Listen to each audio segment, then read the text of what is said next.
A new beginning, let's go. Started back rocking the brown. Ever since we've been knocking them down.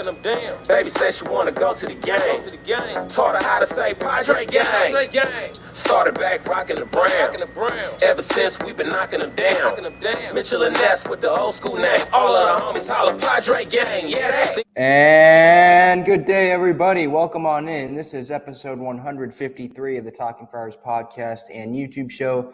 Ben Fadden, your host here. Thank you so much for coming in live here on YouTube or listening on the podcast platforms, Apple Podcasts, Spotify, or watching on replay on YouTube. I really appreciate it. The Padres have an off day today, but I figured I still wanted to have an episode out because there are some things to talk about. I wanted to put some grades, some initial impressions on what I've seen so far in the Padres' first 14 games into the season. They're 9-5 right now on this off day before they pick up that 3-game series with the Dodgers starting tomorrow night with Julio Urias on the mound for the Dodgers and Nick Martinez on the mound for our San Diego Padres. We got a lot to discuss. Don Orsillo was disrespected from his former employer, the Red Sox, and we're going to get to that. Eric Hosmer was talked to by Bob Melvin. It just came out from Ken Rosenthal this morning. He was talked to after he almost got traded, but then ended up not getting traded. They had a discussion, and it really instilled some confidence in Hosmer, and it's definitely a whole lot different from what the conversation probably would have looked like and how they did look like with Tingler as the manager. But there's a lot to get into today. We can start off with a little bit quick news, some notes real quick. And that is about that one player to be named later in that Twins Taylor Rogers deal. That name is Brian Medina. He was named the player to be named later. He was the number 26 prospect entering 2021 in the Padres farm system. A lottery pick, just like most of player to be named laters are. Sometimes they end up being good. Sometimes they end up being just like that, a lottery pick, and they end up not really working out. But that's the guy that's going to be going back now to Minnesota in their minor league system alongside Paddock and Pagan. Paddock and Pagan, obviously, with the big league team, but that's where they're going with right now. So that was one little news piece. As well today, just happened, the Yankees lost to the Tigers, but the big story there was Miguel Cabrera. He was going for his 3,000th hit. He still is. He did not get it today. He went 0 for 3, struck out twice, and fly out to left in his first at-bat. The story, though, was it was the 8th inning, and it was a 1-0 game, and there was no runner on first. And Miggy was coming up to the plate, and it was a lefty on the mound. Miggy's a righty. So the Yankees ended up playing the matchup game, and they end up walking Miguel Cabrera one hit away from 3,000, and it was at home in Detroit. So all the fans there were booing, and this was not a typical day crowd. A lot of fans were booing, and they continued to boo after the move backfired on Yankee manager Aaron Boone, because Austin Meadows ended up flaring one into center field that scores 2 extra insurance runs, and the Yankees end up losing 3-0 to the Tigers. So the Tigers won. Miguel Cabrera wanted the fans to stop. He motioned for them to kind of stop, bring it down. And he said, look at the scoreboard. They're up 3-0. And so that's pretty much what happened. It's probably going to be the main talking point today on any MLB network shows or whatever. Should have Aaron Boone done that? But he was just playing to win. And I put this out on my personal Twitter, Ben_Fadden. And my viewpoint on this real quickly was, hey, look, Aaron Boone's just trying to win. This isn't like it's September, right? And the Yankees aren't playing for anything, or they've already locked up a playoff spot. They're trying to win, and so you can't fault him for playing the matchup game. It backfired, but it also didn't really backfire because it wasn't hit hard. The defense wasn't really played. It seemed like Aaron Hicks in center was played really far back, but that's just me. But my view in terms of Tiger fans being mad, those at the ballpark who were booing, I totally agree that you can be mad, right? But I also say that he had 3 chances earlier, and usually you get 3 at-bats in the game, and he had 3 chances, and he didn't get a hit. So part of it was his fault there, but I understand why they'd be mad for that 4th at-bat, because they were robbed of a chance in the ballpark. But at the same time, they are going to be at home tomorrow, the Tigers, playing the Rockies, so they're going to have a chance to see it again if they're going to be in town, and if fans are going to want to go, and it's not sold out, so they're going to get a chance to go see it. And other Tigers fans, if they're mad, those that weren't at the game today, they shouldn't be mad. You get to see it tomorrow if you're going to go to the game tomorrow or later this weekend, and you're going to get to see it on TV if you're just watching on TV as a fan. So you should understand. Hey, you should be appreciative. Hey, look, he walked him. We won. He gave us 2 extra runs on that Meadows RBI single, and that's that. You move on, and hopefully he gets to 3,000 tomorrow. So I wanted to touch on those quick stories there. Medina being the player to be named later, going in that Taylor Rogers deal, and then an MLB story with Miguel Cabrera, because that's going to be the story of the day in Major League Baseball probably today, the controversy, if you want to call it that. But moving into the Padres stuff, obviously, because this is Talking Friars, a Padres podcast. This is my 1-year anniversary of creating this podcast. It was not a YouTube show. On April 21st, 2021, when I decided to start this up, I remember, I think my first episode, I was in the backyard and I was recording it on my phone, and just recording it like that. And the first start of the episode, I had it all written out, like what I was going to say. So I was reading. So I think hopefully, you can appreciate the steps that I've taken from then, gotten a lot more comfortable. And I hope you continue to enjoy the content I put out there, and you continue to enjoy the ride. And I hopefully will continue to be doing this for a while. And I love doing this. I love giving my thoughts. I love communicating with fans. And so hopefully I can do this when, the Padres win a World Series. But getting into the Padres stuff here, so let's start with the Eric Hosmer thing. Ken Rosenthal today said in his latest column, when the Eric Hosmer to the New York Mets trade almost went down and it ended up not happening when the trade didn't happen, before opening day, Padres manager Bob Melvin had a conversation with Eric Hosmer, and he pretty much just instilled confidence in Hosmer. And he said that if Melvin had the decision, he would want Eric Hosmer on the team, that he wants him here and he hopes that he's here for good. And Hosmer really took that to heart, and he really loved what he heard from that, and it meant a lot from him, because he didn't hear that message. This is what Hosmer, I believe, told Ken Rosenthal, that he didn't hear that message before coming from that manager's office. And so translation, he didn't hear that at the last year's trade deadline, right? When Hosmer was being floated out in trade rumors publicly and he ended up not being dealt. It doesn't seem like, from what Hosmer told Rosenthal, that Tingler had a conversation with Hosmer and said, I want you here.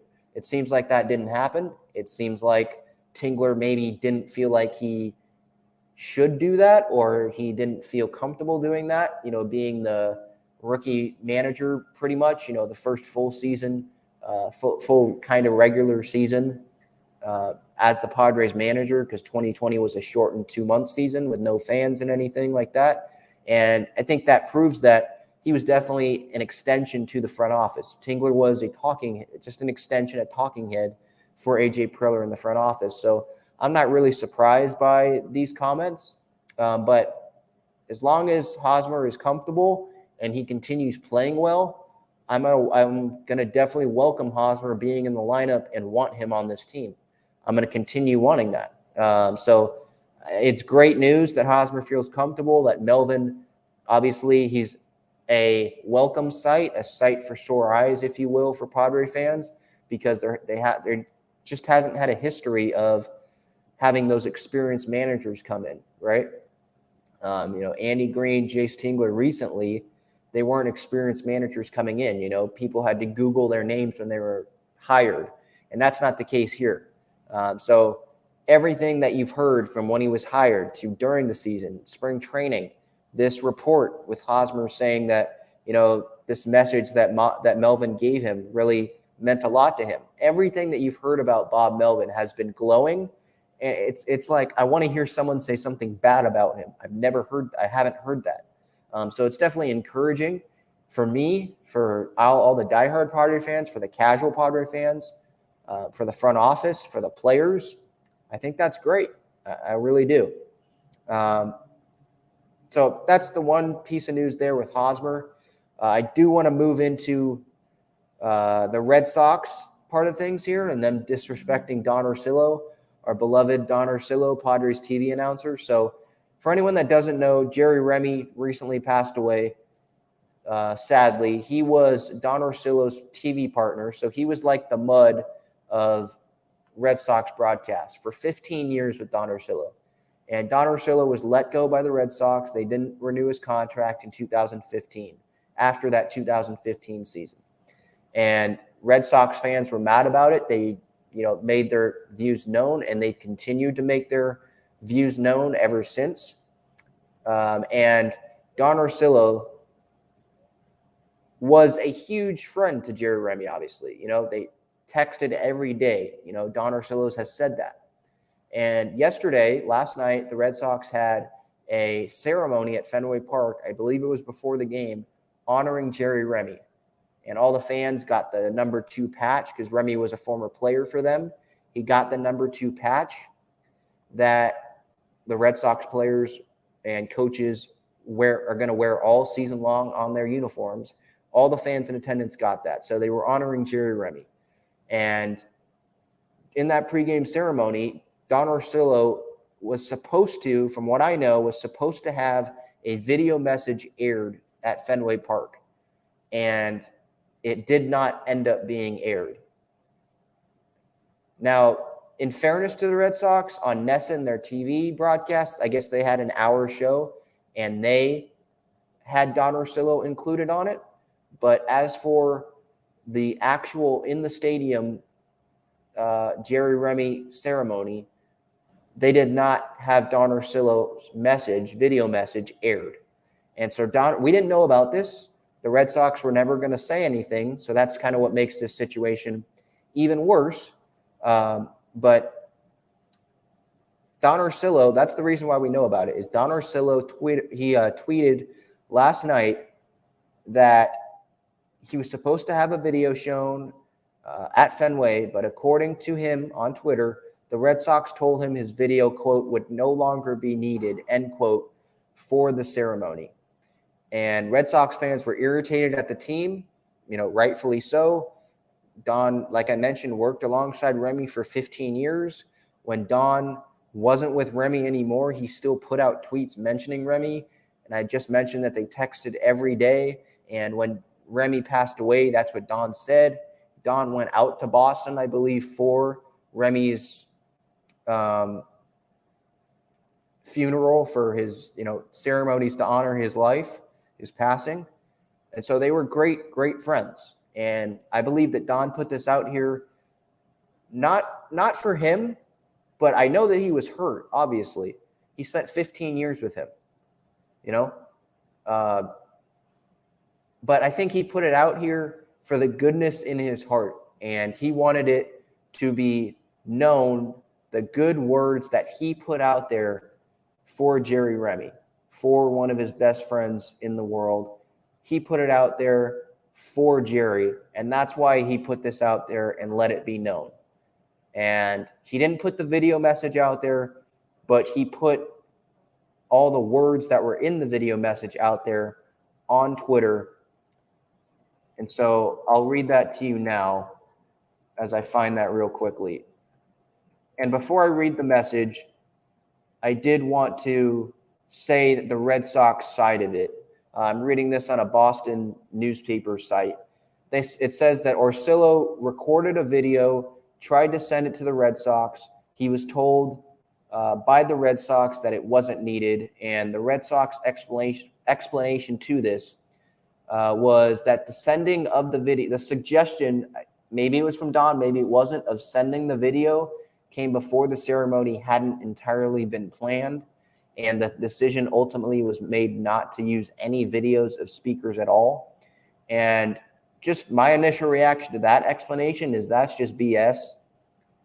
To not use any video speakers at all, and the reason why they didn't air Don was because no other video speakers were used at all. Like, if there was one video speaker to be used, it was Don. The guy that worked with Jerry every day, was on road trips, in hotels with him, all of that for 15 years. And it's not like he couldn't be at the ceremony and he was in Boston. You know, he has a job here with the Padres. The Padres had a day game yesterday against the Cincinnati Reds. So he was working, so he couldn't be there in person. So he wanted to be as close as he could be to be there in person. So he sends a video message, and the Red Sox say no. Now, is that the Red Sox PR people or someone up top just saying, hey, we know that Don Orsillo is loved here, and we know that if we show that message, people are just going to hate on the Red Sox, just like they have ever since we let Don go in 2015. Maybe that was what the Red Sox people were thinking.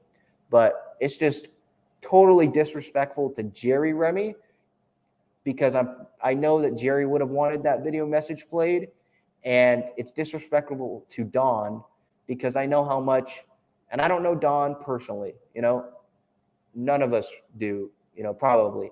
And those that do are very fortunate.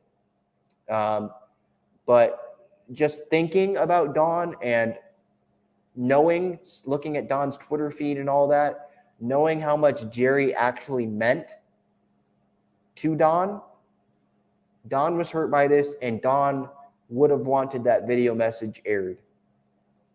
And Red Sox fans wanted it too. You know, they were pissed off, just like Padre fans. Padre fans aren't as pissed off as Red Sox fans, but we're mad just because the Red Sox disrespected Don Orsillo. You know, this goes beyond, you know, you being afraid that you look bad, that the team's going to look bad for showing it because they know that they made the wrong decision to let Don go. You know, this goes beyond that. This goes to personal feelings and to relationships and to honoring Jerry. This is supposed to be about Jerry Remy, and it ended up being about the Red Sox themselves. It ended up being about them being selfish and not airing Don's video. That's what it ended up being. And so they disrespected Jerry, they disrespected Don, and they disrespected probably Jerry's family. I don't want to speak for them, but I assume they did as well. I assume Jerry's family wanted Don's message up there, knowing what they know, that a video message was sent and they chose not to air it. So they disrespected him, and I did want to, you know, read Don's message that was on the video message, supposedly, that was not aired at Petco or at Fenway last night. So here it is. He says, "Hey Boston, Don Orsillo here working tonight in San Diego. I would like to thank the Red Sox for the opportunity to talk to my friend, Jerry. I miss you every day. I miss your friendship, your daily texts, but mostly your laugh. Without you, Rem, I am not in the major leagues today. We worked together 15 years, and the last 13 you battled. I never thought you would lose. The strongest person I have ever known. Thank you to the Fenway faithful and Red Sox Nation. I promise you, Jerry knew how much you loved him, and it kept him fighting to the end. I would like to thank the Red Sox players for wearing the Remy 2 patch this year. It is so very worthy. To Phoebe and the Remy family, I love you all and share in your great pain. Jerry, thank you is not enough for everything you have done for me in my life or my career. I love you, Rem." That was Don's message. And so you can hear through those words how much Jerry meant to Don. And it pains me that he had to release that message on Twitter and wasn't able to have that message at Fenway. Probably, I don't know if Remy's family was there, but to have the video message on that board in front of fans, hopefully in front of Dennis Eckersley and everyone who was there, Dennis Eckersley also worked with Remy, to have it in front of all of them, that would have meant a lot, I'm sure, to everyone involved, and the Red Sox messed it up. It just sucks. So I did want to mention that. I mean, it's hard to transition from that, to be honest, because it hurts for Don. It hurts for Jerry's family, like I mentioned. But yeah, I don't know what the Red Sox were thinking there. That's the ultimate, mess up, F up, if you will. That's what that is. All right, let's move on to some more Padres things here. It's hard to move on from it, but all right. Here's the video. This is stop. Okay. Here's a video breakdown that I had today of Jurickson Profar. So Eno Saris went on. Well, I explained it in the video, so I'll just show the video, the breakdown, and you'll hear the audio for the podcast audience. But this is a Jurickson Profar breakdown, his offensive outburst to start the season, and if he will be able to continue it, and why he might be able to continue it. So I hope you enjoy this breakdown, and let me know of your thoughts on the breakdown, and if you think that Jurickson can continue what he's doing. So here is the breakdown.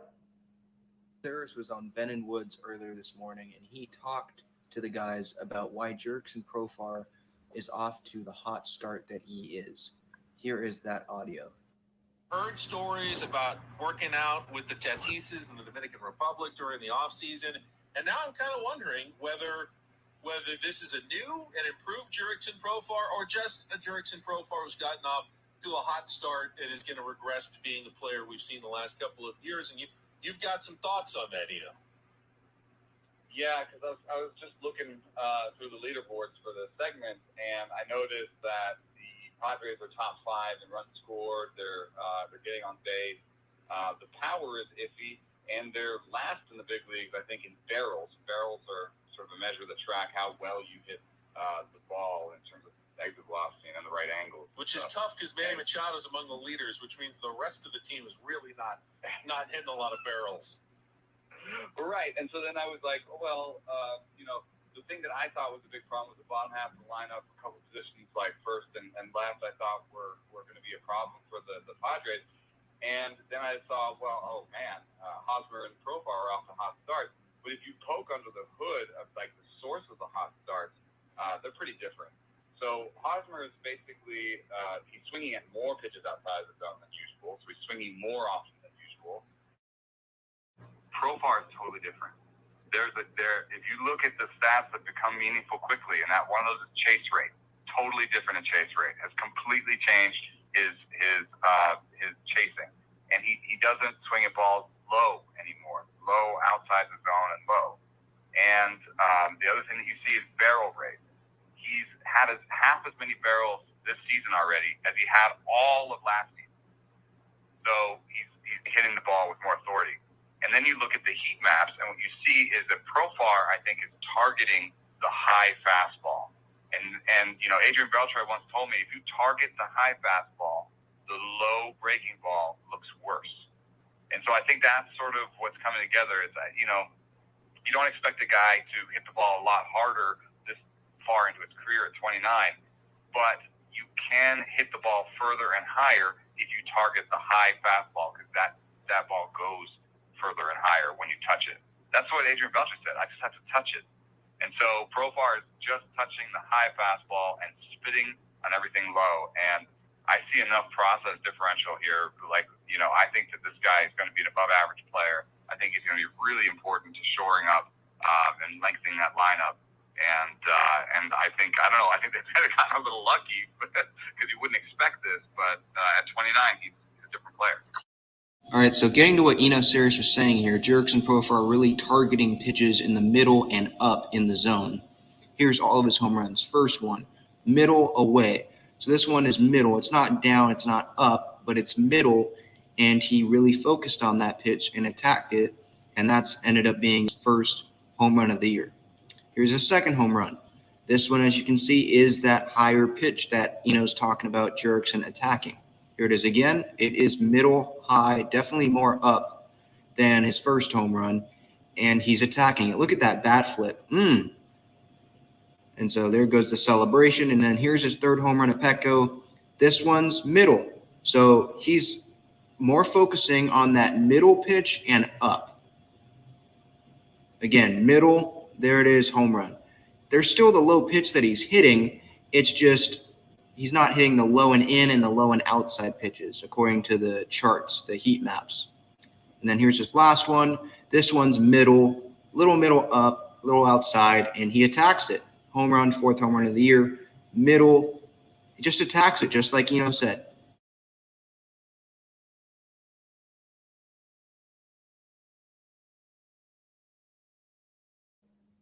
All right, my mic was muted there. Sorry. That's the breakdown of Jurickson Profar's offensive explosion to start the season. And so what Eno was talking about there with the zones, the heat map zones, and I was talking about that on the breakdown that I had that I posted earlier today that I just showed there, was Jurickson. What I saw from those heat maps was that Jurickson, he was swinging and hitting the pitches middle and up. But what he wasn't doing, what he isn't doing, is he isn't swinging at those pitches that are down and in and down and away. He's still swinging, from what I saw on those heat maps, at pitches that are down and middle. So middle of the plate, but they're still down. He's still going to swing at those pitches. But he's not swinging at pitches that you're not going to do much with.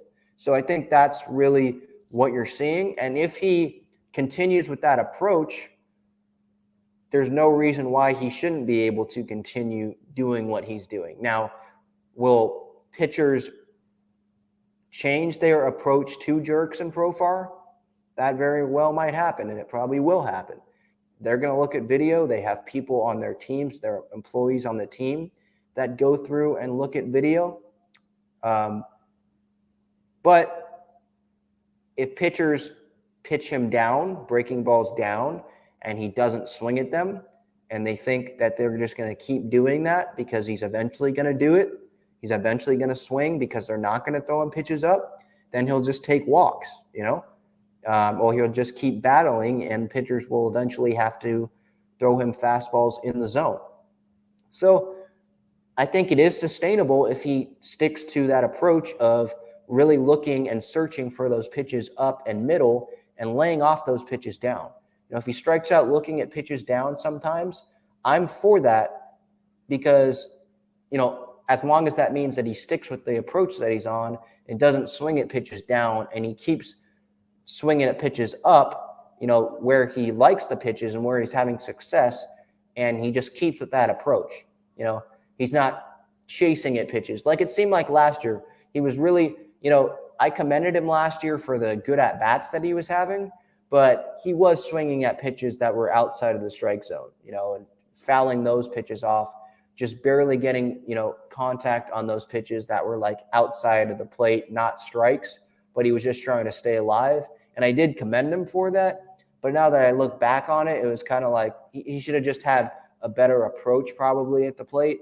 But again, he wasn't like starting every day. So now that he's starting every day, maybe he's more comfortable with changing that approach because he knows he's probably going to be in the lineup every day. So those were kind of my thoughts, my breakdown that I did earlier today. Hopefully you guys enjoy the breakdowns that I do ever so often here on this Talking Friars YouTube channel. Again, hopefully you can hit that subscribe button, turn on the post notifications so you don't miss any content that I put out, any videos that I put out. But I did want to touch on that. Some comments coming in here on some stuff I talked about earlier today. Gil here says, Miggy on verge of making history. Yep. 1 hit away from 3,000 is what he is right now. He was not able to get it today. He went 0 for 3, struck out struck out twice and had 1 flyout. Had that flyout to Joey Gallo in left in his first at bat. Rome Loves Dan says, classy move would be the Sox sending Orsillo a plane ticket to be there, having the Padres let Mud do a game with Tony Gwynn Jr. or Sweeney. Yeah, I agree. Having, like Jesse, like I know in the past they've had Jesse Agler hop over to TV, do a game with Mud, because Don Orsillo does do some national games later in the year, and Agler ends up doing TV games. And the Padres radio network did just hire Sammy Levitt, who called minor league games, so he does have experience calling games, so he could call radio games if they want to. And if they don't want Bob Scanlon calling the game, like I know he did, I believe, last year some games. So those were options, and I agree that would have been the classy move, but, the Red Sox, the attention, this move was about them. They made it about them, and unfortunately, they took it from the viewpoint that they knew they were going to get heat for having, if they showed Don with that message, they wouldn't get heat for that. They would have got heat from fans because it would have continued to remind them that Don was great and he used to be there, and now he's not there, and now he's with us, right? So it is their loss and our gain. But yeah, unfortunately, they made it about them, and they thought that this isn't that, this situation, it was never going to get out, and it ended up getting out. And so I guess that's their fault, And props to Don for putting it out there. He didn't make it about him. He made it about Jerry. He laid out the circumstances and said, unfortunately, the Red Sox didn't show my video. They said it wasn't needed, but then that's all he did. Then he posted what he was going to say. He posted it so that Jerry's family and fans and everyone could see that, because he knew the impact that would have. And I think fans, Red Sox fans, baseball fans, at least got the joy out of seeing Don have a message for Jerry's night, And I know this is a Padres podcast, and I talked about the Red Sox there a lot, but this does involve our TV announcer, our beloved Don Orsillo, and I really wanted to touch on it because he got disrespected, and the Padres are never going to disrespect him, and I hope not, that they're never going to disrespect Don, and he's going to be here for the rest of his career. So it's their loss and our gain. All right, let's move to my last thing here. Some early impressions on the 2022 Padres. 14 games into the season, 9-5 start. They have that off day today. Dodgers series starting tomorrow. And I wanted to put out some grades, what I'm thinking so far out of this team.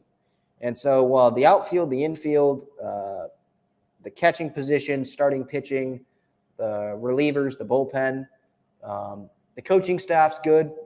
Mike Schilt, I'm not going to give a grade to the coaching staff. Good as I was expecting that. Mike Schilt, he did have some bad sends. He didn't really like the situation with Antoine Richardson, but he then apologized. So that's all done. But I'm not going to critique the coaching staff. Mike Schilt, he had that bad send. The only critique I'll have, I guess, is that he had the bad send for Voit with that whole Pham, Voit, slide, Stevenson slide situation. But he shouldn't even be the third base coach. Matt Williams is going to take over as the third base coach starting tomorrow against the Dodgers. He had that hip replacement surgery, and he was recovering, and it seems like he's good to go now. And so he's going to take over and be that third base coach as he was supposed to be at the start of the season, but obviously the hip replacement surgery got in the way. So without further ado, let's move into the team. 14 games in. I'm going to start here with the outfield. I would give it a C right now. And the reason I'm not giving it a C- is because of Jurickson Profar. Jurickson Profar has been amazing. We went into the season. We went into spring training. They missed out on Nelson Cruz. I know he's not an outfielder, but a power hitter. They missed out on Seiya Suzuki, Chris Bryant, Nick Castellanos, Jorge Soler, Kyle Schwarber, Eddie Rosario, a lot of guys that they did not sign, right? And they brought in Matt Beatty, and it was like, okay, we're going to have this platoon type thing with Profar and Beatty. Maybe they make a move. They have Brian Reynolds out there floating on the trade market. Maybe they do that. But we thought, hey, we're going to need a left fielder. And that ended up really not being the case as for now. He has 4 home runs He's hitting really, really well. I just had that breakdown that I showed. It seems like he knows what his approach is. He has an approach going into the game, going into every game, and he's sticking with that approach. And so right now, the left field position, you got to give an A to. You know, they're paying him $7 million, and he's playing like a $20 million player right now, you know? And again, it's early in the season, but that's the circumstances right now. So that's why I give it a C and not a C minus. The C comes in with Grisham and Myers, you know? Grisham seemed lost. He seems pretty lost right now. I know he's done pretty – I think he hit a home run, I believe, in that Red series, right? Do I remember that correctly? Let me look real quick. No, it was the RBI double, my bad. Grisham had that RBI double yesterday. He's seeming to find something at the plate, right? And so that's encouraging. But for most of these first 14 games, it seemed like he was lost at the plate. And he was benched for Jose Azocar the first 2 games of this Red series, and there's a reason for that. So that has to knock on the outfield grade. He thought he would bounce back, and there's still time, obviously, to do that, but not off to the best start. And then Will Myers as well. You know, you have to factor in the injury. I know that you don't want to hold injuries against people, but he wasn't available for some of these games in these first 14 games.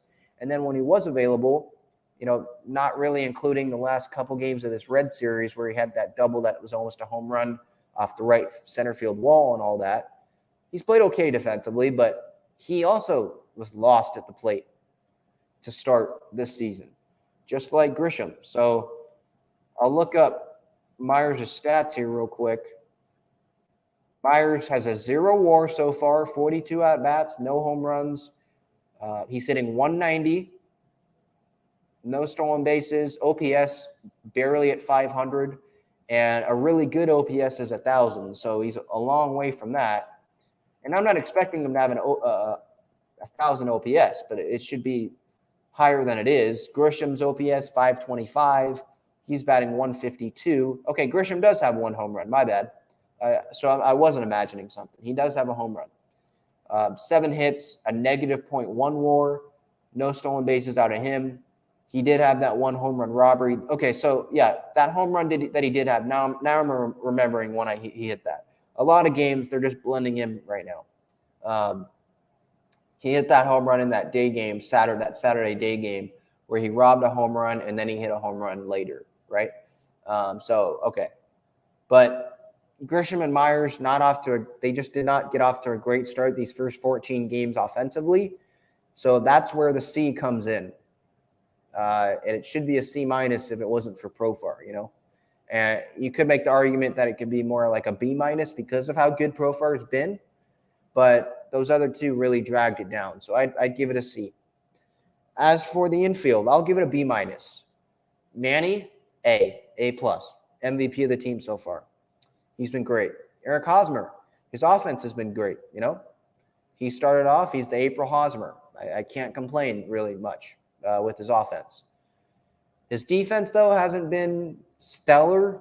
You know, I don't understand. Maybe an infield coach can come on and tell me and explain why Hosmer, when there's a ball, any ball, it seems like that's to the left of first base, if you're looking at the infield, looking at shortstop, say, and Kim is fielding a ball about to throw it to him, or any infielder, he lunges back into the base path to catch the ball.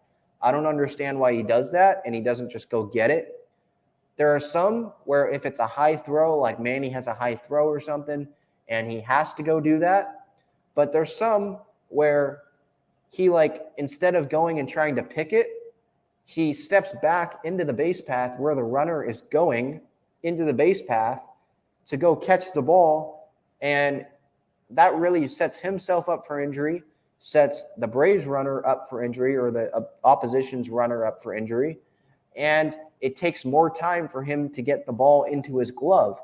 And the runner, while he's stepping back and the ball is taking a split second more to get into his glove, that runner could be safe. So it's some of that stuff where I just don't understand why he does that. So the defense still isn't great out of Hosmer, in my view. Cronenworth hasn't gotten off to such a great start this year either. He's been, kind of slumping to start off this year. He does not have a home run to start off this season either. Right now, he has a .9 WAR, but that's offensively, and he has 5 RBIs, but no home runs, 46 at-bats. He's hitting 174. OPS is 578, so it's also below 600 like Grisham and Myers. So he's not off to the best start either. His defense, the RBI, the sack flies, I guess, those are definitely helping him in the WAR category at .9. The defense as well, he's made some great defensive plays like I just mentioned. But because he's slumping, Hosmer's defense isn't too great. Kim is okay. Abrams is struggling offensively, believe it or not. I know he had that home run on the home opener, but he's been kind of struggling offensively. His speed helps. Kim's speed helps as well, but they're okay. I'm going to have to give it a B-. And Manny and Hosmer offensively, in my opinion, are really carrying this Padres offense. The infield part of the Padres offense, the first 14 games of the season. So that's the grade I'd give the Padres infield. Catching position, I'd give it an A. Jorge Alfaro, he's fitting pretty well, throwing out some runners. Austin Nola, I mean, you got to give him props, right? He has stayed healthy. And if he stays healthy, right, you feel like he's going to have a really good impact on this team. The knock on him is he just hasn't been able to stay healthy, His OPS is above 650. It's at 675. He's getting on base a third of the time. His on-base percentage, 333. He's hitting 263. He's driven in 7 runs. He has a stolen base. He's hit 1 home run. He's fitting really well in that leadoff spot. This past Cincinnati series, he had that single that set up the Machado 2-run home run. Those Machado home runs would have only been solo home runs in that Cincinnati series, and they ended up being 2 runs thanks to Nola. So he's getting on base. He's fitting really well in that leadoff spot against left-handed pitching. And as long as he stays healthy, I can't come in here and expect 20, 30 home runs out of Austin Nola. What I'm going to expect out of him is I want him to stay healthy. And if he stays healthy, I'm going to expect him to get on base, be good defensively, communicate well with the pitching staff. And that's just, if he does that, I got to give the catching an A. Because the catching, for me, be good defensively, throw runners out, command the pitching staff well, just don't make bonehead mistakes, and get on base. That's what I want out of Nola. Alfaro, get some power, have some power, hit some home runs, be good defensively like he has so far this year. What I've seen out of him in a Padre uniform, even dating back to spring training, do that, and I'm going to give it an A. I don't have huge expectations for the catching position, but that's just me. What I've gotten out of them, I'm satisfied with. So based on that, an A. And that's what what I've gotten out of the outfield, 2/3 of the outfield, I'm not satisfied with, so it's a C. The infield, a half of it, yeah. But I would like the shortstop and second base positions offensively to be a little bit better. But that's just me. You can agree to disagree. Let me know what you would grade these categories. But moving on to the catching position, I just did the catching position. I'd give them an A. Starting pitching, I'd give an A. Shamanaya has pitched really well. Musgrove, quality starts every time out. Darvish had the 1 stinker. But other than that, he's pitched well. And they're putting the bullpen, with the exception of probably 2 games, and every team has at least 2 losses on the year, every team in baseball. So that's not that big of a deal for me. Okay? But with the, outside of that, the starting rotation is putting the Padres in the position to win. You look at the rotation, okay? Musgrove has a 1.89 ERA. Manaea, 1.42 ERA. Darvish at 6.28, but that's because of the San Francisco start. You take out the San Francisco start, he's given up, I think, 4 earned runs. Mackenzie Gore, a 174 earned run average. Martinez, 4.50. He had that one stinker against the Braves, but the other starts, he pitched well. He's grinded. And even if you count the Braves start, a 4.5 ERA for the 5-starter, considering that he's probably going to end up being a long man if Clevenger and Snell can come back and be healthy and produce and be starters like we expect them to, you're getting a 4.5 ERA out of your 5-starter and a long man. I'm going to be happy with that, to be honest. If I'm going to come into the opinion like I did into this season, thinking that this contract was an overpay and they paid too much for Nick Martinez, I have to be happy with a 4.5 ERA and him keeping the Padres in games most of the time so far. So I have to, maybe I'll give the rotation an A- if we're going to count, because you do have to count the couple clunkers. But other than that, it's been fantastic. And then that leads you to the bullpen, which also has been fantastic. Taylor Rogers has not given up a run. 5 innings, 5 saves. Steven Wilson has not given up, or he's given up 1 run in 6 appearances, a 1.42 ERA. Pierce Johnson, he's been pretty good, 3 runs. Robert Suarez, he had a rough start, but he's settled down. Craig Stammen had a rough start, but he'd settled down. Chris Matt was great that Sunday game, right? Lamet has pitched pretty well. Tim Hill has not given up a run. Luis Garcia has not given up a run. So overall, I have to be encouraged by both. I'll give both the starting pitching staff and the relief staff, the relievers, the bullpen, an A-, both of them. Because I have to count the clunkers that both of those groups of the pitching have had. Darvish and Martinez, and then the bullpen opening day, that Lamet and Johnson game where at Mackenzie Gore's debut. So I got to give some clunkers there. But other than that, they pitched really well. I'm happy with the way that they've pitched, and I'm giving them an A-, just like I'm going to give the catchers an A-. So those are my grades. I'd give the outfield a C, and a lot of that's thanks to Profar. The infield, a B-, thanks to Manny really propping that up. Hosmer's offensively propping that up. And hopefully the next grading that I do, whenever that is, the infield will be more up to an A, an A- once Cronenworth gets going. And I think he will. I'm not worried about him. Catcher, A-. And then the pitching staff as a whole, A-, starting staff, A-, relievers, A-. So give me your thoughts, what you would grade. If you're listening to this on replay on YouTube, give me your thoughts in the comments. If you're listening to this podcast, at Talking Friars, Twitter, Instagram, TikTok, anything, give me your thoughts there as well. But those are my grades. I like what I've seen so far. 9-5, the Padres are, and you got to be happy with that. Now, I'll close this episode out with my expectations for this Dodger series. I expect the Padres to not get swept. I'll say that. I think it will be hard to get the series win. I saw a lot of people on Twitter, their expectations were the Padres will lose Friday because Nick Martinez is on the mound, but they'll win Saturday and Sunday with Manaea and Darvish and Manaea going Saturday, Sunday. I think that Sunday is going to be hard to win. I know Manaea's pitched good, but Kershaw on the mound, I don't know. I just have that feeling that Sunday is going to be hard to win. Just one of those, late game things there. But that's just me. My prediction, I want to be optimistic to say the Padres will win the series.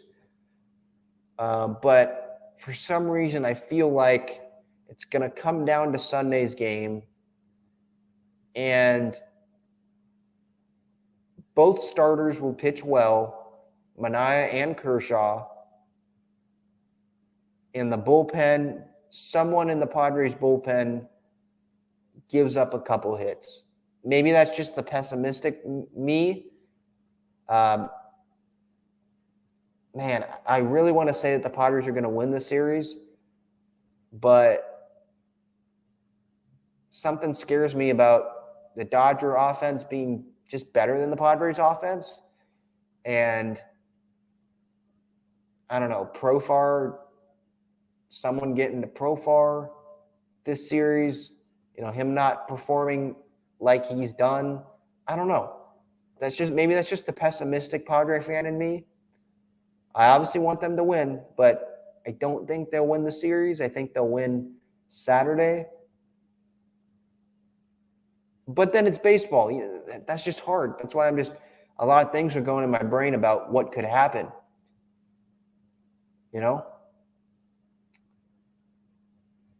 I want to say the Padres are going to win the series, but I don't think they will.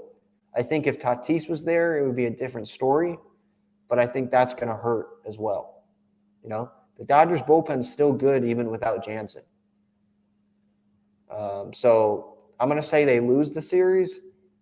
Get at me on Twitter, whatever. Get at me in this comment section of being Dodger loving. I'm not, but that's just realistic expectations. That's what I feel like is going to happen. But as for the pitching matchups, it's going to be a good series. Urias against Martinez on Friday. I don't think they've named a starter for Saturday's game. I can check real quick. Sunday is Manaea against Kershaw, like I mentioned. Just checking Saturday real quick here. Saturday, 5:40 first pitch. No starter named yet for the Dodgers, according to MLB.com. And then Sunday, like I mentioned, Kershaw, Manaea. So, man, I really want to say the Padres are going to win, but I just don't think they will, expectations-wise. Maybe it's just me. I just don't want to get my hopes up. Maybe that's it, Hopefully they do, though. I'm going to be really excited if they do. I'll tell you that. But that'll do it for this episode. This episode sponsored by Gaglione Bros, famous cheesesteaks and garlic fries, located inside Petco Park all season long, just like always. Their main stand is across from the Valley Sports pre- and post-game show booth with Mark Sweeney and Mike Pomerantz right down the third baseline there. Located Mission Gorge, Point Loma. There's 2 locations outside Petco. GaglioneBros.com to view their entire menu, addresses, phone numbers, all that good stuff. Great cheesesteaks, the best cheesesteaks and garlic fries in town. Gaglione Bros, famous cheesesteaks and garlic fries. So that'll do it. Ben Fadden, your host. We talked about a lot of things. Miggy for the chase for 3,000. Expectations for the Dodgers-Padres series this weekend. I'll be back for the pregame show tomorrow and postgame reaction like always. Talked about Don Orsillo being disrespected, just an unfortunate situation that happened there with him and the Red Sox there. It was the Red Sox that did it. Let's make that clear. Eric Hosmer with his comments about Bob Melvin, the player to be named later in that Taylor Rogers deal, Brian Medina being named. And yeah, that's the episode. Gave some grades on the first 14 games out of what I've seen out of the Padres. So hope you enjoyed it. Let me know if you have any recommendations for content that you want me to include in these videos, in these episodes. I hope you enjoy the breakdowns that I'm doing. And have a good night, everyone. Have a good day. Stay safe. See ya. Go Padres.